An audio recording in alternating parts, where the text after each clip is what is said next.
Hey guys, welcome to season review podcast EPL. This time we're doing an Arsenal season review. We have two Arsenal fans here who are here to speak about how Pepe, their Ivory Coast super sub, is going to be the player of the season. We have Bola here, Arsenal, and Igo, who is also an Arsenal fan. Topic to go over the review and look ahead involves highest and lowest point for Arsenal season, the best goal of the season for Arsenal, if Pepe will hit the ground running, or performance expectations, top four finish, top six, whatever, top 10 is possible finish. So we'll start with Bola. Okay. What was your highest and lowest point for Arsenal seasons last year? Okay. I'll start with a high point. And for me, combination between Lacazette and Aubameyang, it was a joy to watch. Whenever they click, they complement each other. Okay, they complement each other, and they delivered a lot. I mean, between two of them, they scored tons of goals. That was one of the high points. Okay. And when we went on a 15-game unbeaten run too was a fantastic one for me. In finest footballing moments. And for a while, I thought, okay, this is it.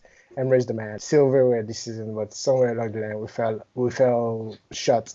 Which brings me to the low point of the season. The low Okay. point was our abysmal away form. It was more than annoying. Then, towards the tail end of the season, where we only needed 6 points to make Champions League, and we contrived to play some of the worst balls ever. Then I thought y'all will compensate me with the Europa League, and they lost to Chelsea without with barely an effort, and it was a painful period for me. So that's my lowest point of the season. Yeah. Yeah. Oh my beer, that's what we're doing. Instead of Arsenal, we're doing Hold My Beer competition. What's the last season? We're all in the same boat. I saw it coming. I mean, really, I saw during the last month. I was like, yeah, both teams are not going to make top four. But Eagle, tell us your thoughts. So high points, there were a couple of high points for me. Kind of started with the run we had going through the season. The unbeaten run we had at the beginning of the season, we're kind of rounding into form. Everything was going well. We had just lost to City and Chelsea. Had a couple of games. We weren't really playing that well, but we are getting results. So everyone was happy. We're slowly the build up on the back was slowly working. Kind of accumulates to like the Spurs game. We went in, everyone did a chance. They were talking about our shift and everything. And we went down in the game, came back, beat them. And a high point for me was kind of after we got our defenders back, we went through like the Christmas period. We lost a lot of defenders. We got everyone most people kind of healthy. And then we went through that run where we beat Chelsea and we beat Man United. Like we know how that ended, but that was kind of like a high point to me. Like, okay, we're definitely gonna get top four. But then Yeah. the low points, one of the low points was really that run of games towards the end of the season where it's Wolves, Crystal Palace, Leicester. We couldn't even beat a single team. We just needed one win. We couldn't beat any of those teams. Then to make it even worse, in the finals, they were just sleeping, pretty much sleeping on the pitch. Like they came out in the first half, put in like an effort for like 15 minutes, didn't take our chances, then all of a sudden they just like, okay, yeah, we're done. So we're not even gonna bother anymore. And they just capped it. Like I've seen that happen before. I've never seen it in the final. Like it was even that still shocked me that the fact that they would do that in the final. So that was like a really bad point. I was just like, this is I didn't even finish the game. and and the point, I saw a clip where Giroud was in a bus, and he lifted the cup and was like, Thank you, Arsenal. Like Yeah. a part of me died that night. It was hard to watch. Trust me. It was for me. It was very very interesting, and not because Just no, because not that because I like to laugh at Arsenal. We do know you guys are the king of Twitter, trolling Twitter. You know that even on the forum, everywhere. You guys know how to troll. But honestly speaking, why this is why it was interesting. You remember last season, one of the members of our Footy Fantasy, he knows her, EJ. You know her too on the forum. She's an Arsenal fan. We had a podcast and we talked about this during the running. And she was like, "Oh, Arsenal will get top four. Look at the teams." And I wonder, I said, EJ, from my experience, when you play teams who have nothing to lose, they're the most dangerous people to play because they have nothing to lose. There's no pressure. I said this to them.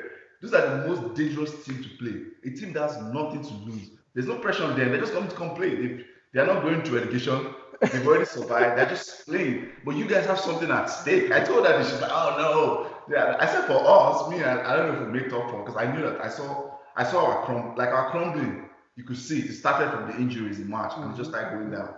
So I was already I zeroed my mind. We're not making top four. For her, she had these very high expectations. Right after you guys beat us, I'm like, EJ, you need to calm down. This fixtures. She's like, no, okay. So when it was happening, the other one I think I remember was I ran into Toby. I remember talking to Toby about it. I ran into him in an event, and Toby was like, "Oh, we have two options. Oh, we'll win Europa." I said, "Toby, this was when you guys were still in the semi-final. I said, I'm very sure Arsenal will make the final. Like in the Europa League, all those Italian teams, they will struggle against English teams. The pace, I'm sure. I told him the only way you guys are winning that thing is just hope Chelsea doesn't come out of that second. If Chelsea comes out of that time, you are not winning. It was like, oh no, this I said like they would have made top four. Yeah, people have already made top four. I said, dude, this is Chelsea. Chelsea is the this is in the last 10 years, Chelsea has been the strongest cup team in England.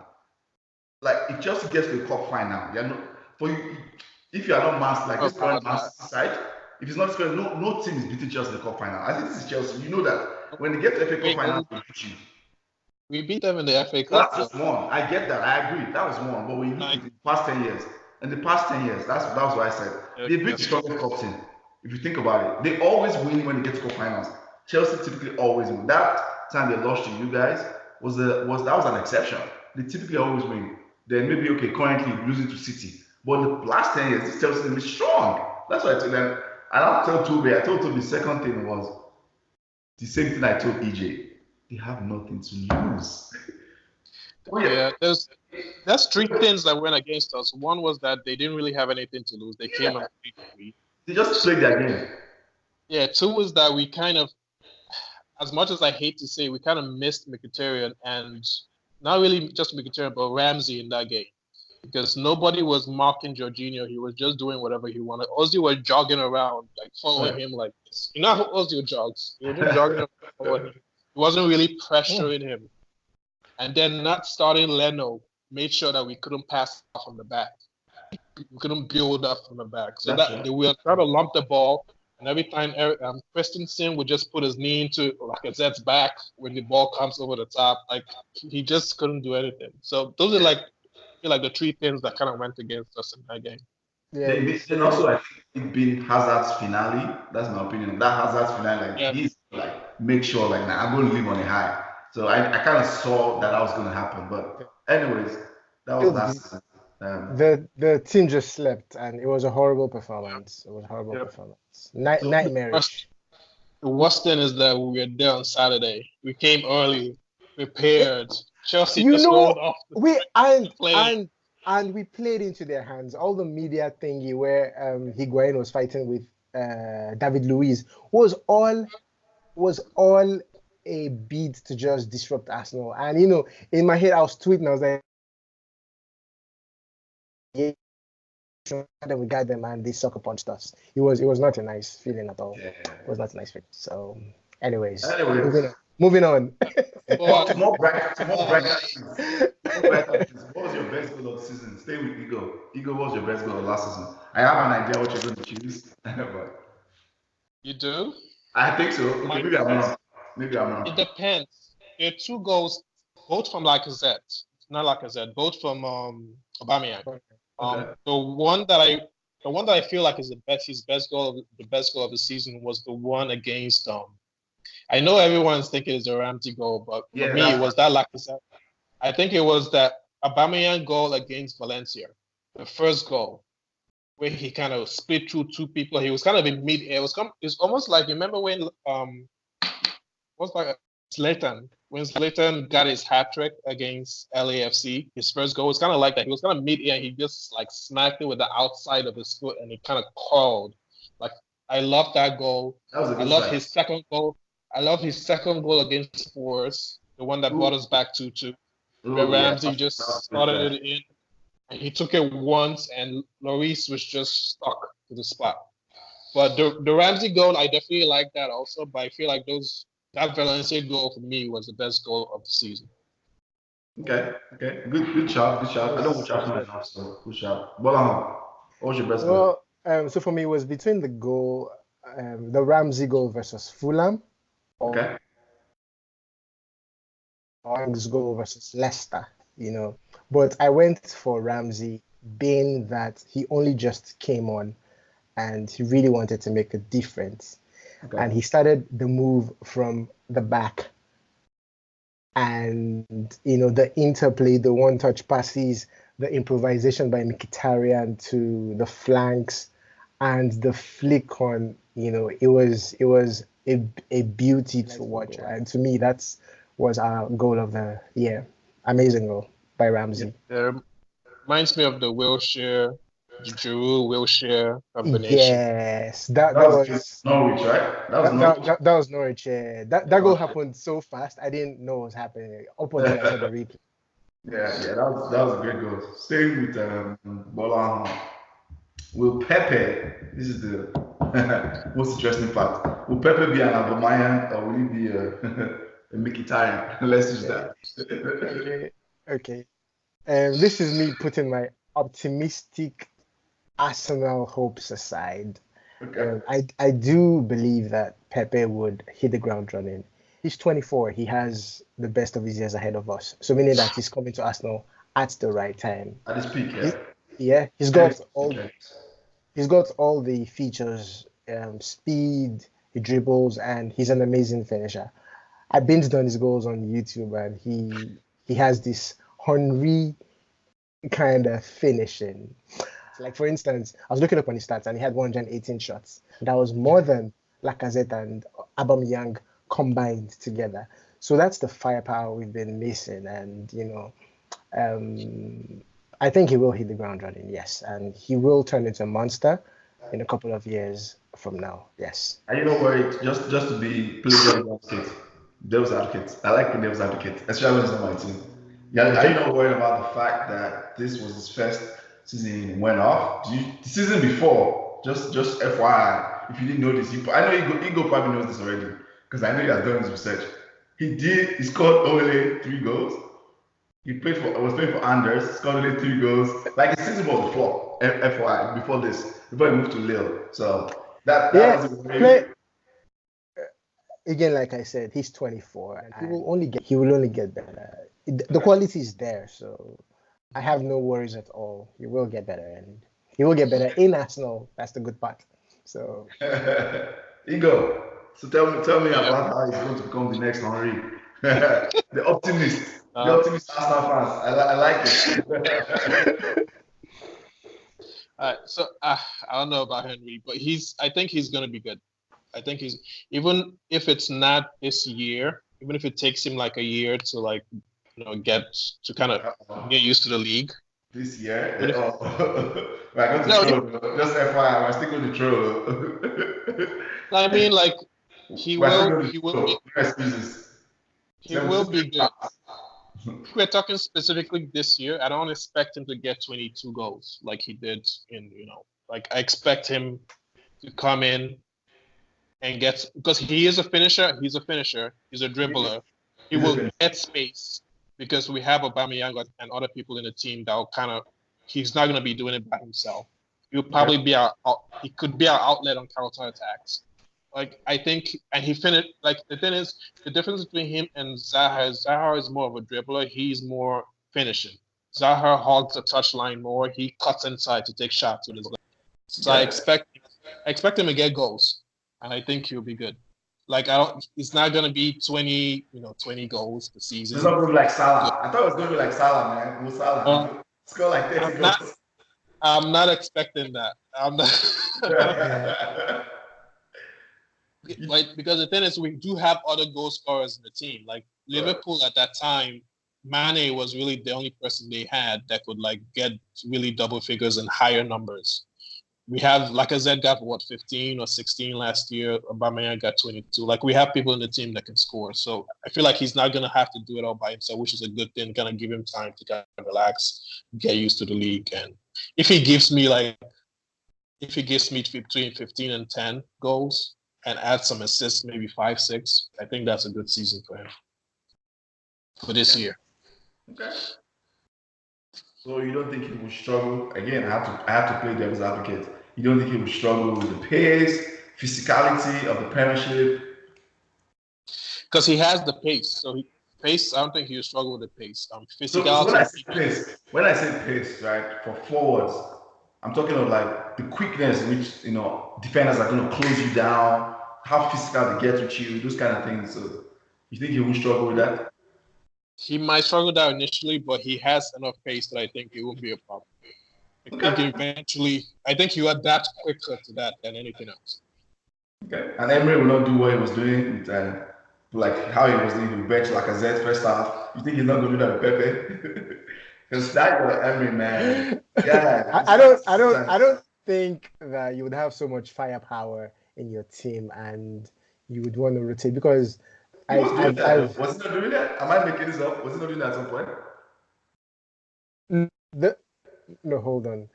He was doing it because he was trying to figure out how to combine Lacazette and Aubameyang together in it, But currently, that problem would be solved because each player balances out. Pepe on the right, Aubameyang on the left, and Lacazette in the middle. So he has the players that balances out the problem. So the selection problems will not arise this season. I don't think it would. I think a little bit. I think I have to kind of back Ayo on this a little bit. I think that would be kind of a little bit of a problem because in the beginning of the season last year, he put Aubameyang on the left and he didn't play that well. That's why he plays mostly on the right now. Towards the end of the season, he played on the right, and in preseason, he put him on the right as well. But in the beginning of last season, he tried to put him on the left so he could cut him with his right foot, and he wasn't really productive. So I'm not sure if he's going to move him back to the left or what he's going to do. So I'm kind of interested to see what he's going to do with that, with Pepe and Lacazette and Aubameyang in the same team at the same time. Okay. Staying with Igo. Stay with Igo. Performance expectations next season. Are you guys going to win the league after 16-year wait? Is this the year? This year's our year. No, I think based on Liverpool, City, there's just no way that we'll win in the league. My expectation is still the same as last season. I expect us to get top 4. Okay. Whether the problem, it's kind of weird because I'm not really sure. Like I expected Spurs to fall off last year because of their lack of activity, but since they had like a strong 11, they were able to maintain at least some consistent football for some time to get the points that they needed to stay up. Correct. So it's kind of the same thing this year. I expect they haven't really done much. They've added 1, but they lost a lot of players. They lost their belly, although he was injured a lot and he didn't play as much. They lost some players also, and some of their players are kind of getting old. Like as good as that centre back is, I can't remember his name right now. He is like 32 or 33. Toby Yeah, Alderweireld. So some of their players are getting kind of aged there, but they still have the same unit. They've lost Trippier. I think that's actually a good thing for them because I really rate. I think so. Their team has been together for a long time. So I feel like it's kind of, as much as I want to say they're going to fall off because they haven't really added the depth, they will still kind of be around there. Chelsea is a weird one for me. As much as they've lost Hazard and they don't have a lot of good players, they have a lot of depth in a lot of positions. especially in midfield. Like they're stacked in midfield so much. They might not get the goals, but their defense is good. They're stacked in midfield. They can get injuries and still cope. So for me, it's with Chelsea, it's more like either they're gonna get third or they're gonna get seventh. Either it's gonna go well or it's gonna go completely bad. So I don't really know where to place them. United's defense, once you guys get Maguire for me and you already got Wan-Bissaka. I rate Wan-Bissaka a lot. Never take like so I rate Wan-Bissaka a lot. So I feel like your back four is settled. Midfield, you just need to add maybe a piece there, maybe what's that guy's name? Fernandez? Yeah, Bruno Fernandez, yeah. Add Fernandez in there because Mata is getting old. Popper plays his role like maybe I think you kind of be good. Like you guys will be fine once you kind of settle that defensive problem. So it's with us, we still don't have defenders. We still don't have good defenders. Mustafi is still there. I want him gone. I'd rather have Chambers in there. I don't mind keeping Mustafi as long as we don't play him as centre back. Play him at right back. But I feel like as long as he's in the squad, the coach would be tempted to play him at centre back, and they'll always I still don't feel like he's a horrible defender. He has just those like brain dead moments that lead to goals. And as long as he's there, our defense is going to be a problem. I mean, Bellerin is still coming back. Holden is still coming back. We're just not settled defensively. I expect top four, but I'm kind of feeling like we might not get it. We don't get at least a defender, a centre back. Okay, that's very objective, very objective opinions. I respect that. Gbolahan. Okay. Oh well. My expectations would be Liverpool will put up a fight this season. It was shocking that they didn't win despite their amazing performance last season. But it would be between Man City and Liverpool for the title. Top four. In all fairness, in all honesty, I don't like. I can't really place it because they are no longer a strong side as they were last season because Hazard's gone. Giroud and Higuain have seen better days, same as Willian. Unless something crazy happens, I don't see Chelsea putting up a good fight. Man U are looking good with their acquisition. So I might strongly believe they will put up a good fight. Same with Spurs. Strong team already, and I expect them to do very well.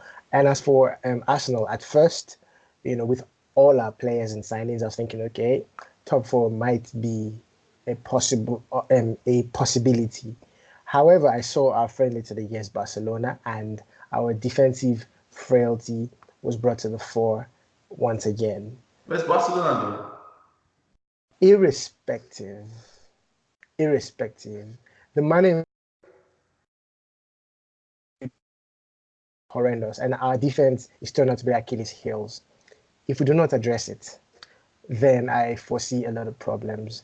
The amount of firepower we have in front will not save our season unless our defensive problems are addressed with immediate effect. But a bright spot for us are our young stars and people like Nketiah, Saka, Willock. They are starting to a breakout season, if not for one, at least two of them, because they're looking very good. And I'm hoping that Ozil will just muster one amazing season before he calls it quits with Arsenal. And if Ozil comes up, coupled with an occasional amazing performance by Mkhitaryan, then I think Arsenal's prospects will be good based on the firepower of the front three. So you guys can probably win each game like 6-4. Is realistic, but I won't be disappointed if we don't get it. But you guys can win each game like 5-4. Heavy metal style. All good. 5-4, 6-4. 7-5, you know. All God's blessing.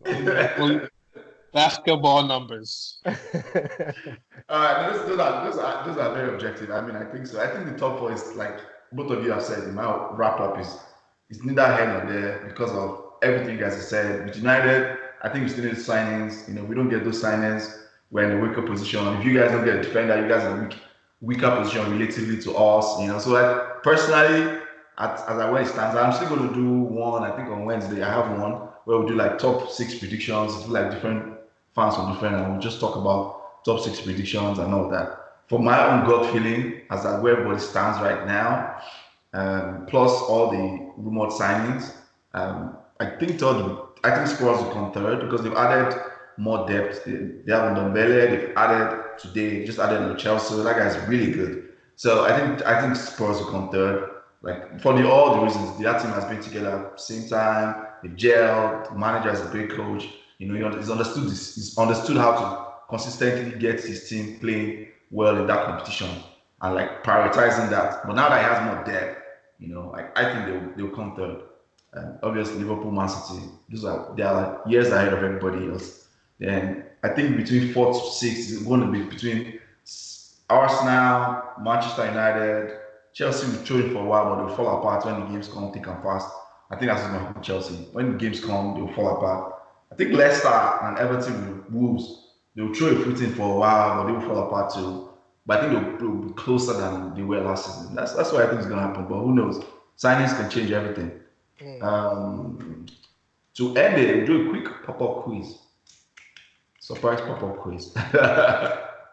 It's easy. These are easy. This is very easy. It's very, very We always say that, and yet I see everyone struggling in these podcasts and those. So it's easy. For two of you that like, I like to call both of you foundational Arsenal fans. You guys have been long-term Arsenal fans. It's very easy. I'm not going too far. So just in case people start supporting Arsenal last season, I'm not going too far. I'm just saying last season. So I'll start with Gbolahan. The final goal under Arsene Wenger came under which EPL side? Arsene Wenger's final season in 2018. It was just 2018, you know, just last year. It wasn't too long ago. Was it West Ham, Huddersfield? Sorry, can you repeat the question again? Because you broke off for a few seconds. I said the final goal under Arsene Wenger. Okay. It came under which of these EPL sides? Okay. Was it West Ham, Huddersfield, Burnley, or Manchester United? That's the last goal for Arsene Wenger. Yes, in 2018, his reign. Right. That was 2018 or 2019. Okay. Sorry, 2019. That was 2019. His final season game. Yes, 2019. I think 2018. Sorry, I guessed 2018. Sorry, 2018. It came end of against 2018 season. Huddersfield. So what? Huddersfield. Yeah. Okay. Yeah. Wow, man. Look at this guy. You didn't even let Igo get a chance. Okay. Igo get a chance now. This one's a little easier. Man, I think I gave you guys too many easy games. Too many easy questions. See, I'm a nice person. If you just give me a bad name. I was going to spell that one. Unai Emery's first signing. Was it Leno, Torreira? This is for Igo now. Leno, Torreira, Lichtsteiner, or Socrates?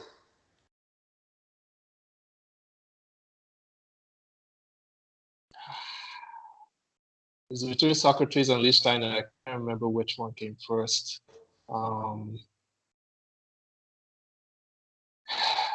I'll go with Lichtsteiner. Yeah, man, you see why I call you guys foundational Arsenal fans? You see, you guys both got the question. Now this will be for the win. Third question. I'm going to put this out of my head now. I know I looked at some of these questions. This one is a bit hard, but we'll see if you guys can get it. How many? So this is for Gbolahan. Where's Gbolahan? How many games before the Christmas time did Arsenal score? So how many goals? Sorry, not games. How many goals did Arsenal score before Christmas? This past season, before the Christmas period games. How many goals did they score in the second half? Oh boy, So that's hard. this is the options. Was it 43, 38, 30, or 37? It has to be hard. I gave you guys two easy questions, so Gbolahan, go for it. I know it's just like this guy. I would say 43. Wrong. And I'm just guessing because I Yes, know. it's a guess. I know. That's why I wanted to choose that. Ego. Well, what's the lowest option? Let's just say it was 28. I don't think it's that low. What was the next lowest? This guy is elimination. That's how I have to. There's no way I. That number in my head. The other two options, apart from the two, is 37 and 35. I'll say 35. Wrong. So it gets to win. It's 37 goals. 37 goals. I saw that question.